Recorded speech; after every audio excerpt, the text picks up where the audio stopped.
Big boss Malayalam season 7 നാളത്തെ എപ്പിസോഡിൽ ലാലേട്ടൻ big boss വീട്ടിൽ കയറും.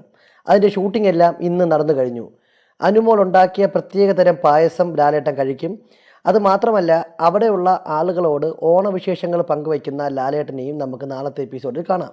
പ്രൊമോ അപ്ഡേറ്റ് ആണ്. അതായത് ലാലേട്ടൻ ബിഗ് ബോസ് വീട്ടിൽ കയറുന്നു. ലാലേട്ടൻ ബിഗ് ബോസ് വീട്ടിൽ കയറിയതിനു ശേഷം അവിടെയുള്ള മത്സരാർത്ഥികളുടെ കളിയും പാട്ടും ചിരിയും അവരുടെ കോമഡിയും സ്കിറ്റും അതെല്ലാം കാണുന്നു, ആസ്വദിക്കുന്നു, അഭിപ്രായം പറയുന്നു. അതിനുശേഷം അവരോടൊപ്പം ഒരു ദിവസം ഫുള്ള്, ആ ഒരു എപ്പിസോഡ് ഫുള്ള് അവരോടൊപ്പം ചിലവഴിക്കുന്നു. 1.5 മണിക്കൂർ ലാലേട്ടൻ ബിഗ് ബോസ് വീട്ടിൽ ഉണ്ടാവും. ഓരോരുത്തർക്കും പറയാനുള്ളത് കേൾക്കും. അവരുമായിട്ട് കൂടുതൽ കാര്യങ്ങൾ, ഒരുമിച്ച് പായസം കുടിക്കും. ഇതൊക്കെയാണ് നാളെ നടക്കാൻ പോകുന്ന കാര്യം. നാളെ പ്രത്യേകിച്ച് എപ്പിസോഡിൽ മറ്റ് പരിപാടിയൊന്നും കാണില്ല. ലാലേട്ടൻ വരുന്നതും ലാലേട്ടൻ വന്ന് ഈ സംസാരിക്കുന്നതും അതെല്ലാമായിരിക്കും നാളത്തെ എപ്പിസോഡിൽ ഉൾപ്പെടുത്തുക. എവിക്ഷൻ ഉൾപ്പെടെയുള്ള കാര്യങ്ങളെല്ലാം ശനിയാഴ്ചത്തെ എപ്പിസോഡിലാണ്. 2 പേർ ബിഗ് ബോസ് വീട്ടിലോട്ട് വിട പറയും. അത് ആരൊക്കെയാണെന്ന് ഇനിയുള്ള വീഡിയോയിൽ പറയാം. എന്തായാലും നാളെ ലാലേട്ടൻ ബിഗ് ബോസ് വീട്ടിനകത്ത് കയറുന്നുണ്ട്.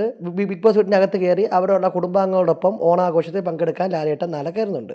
അത് നിങ്ങൾക്ക് നാളത്തെ എപ്പിസോഡിൽ കാണാം, ലൈവിൽ കാണാം. ബിഗ് ബോസുമായി ബന്ധപ്പെട്ട കൂടുതൽ അപ്ഡേറ്റുകൾക്കായി നമ്മുടെ ചാനൽ സബ്സ്ക്രൈബ് ചെയ്യുക.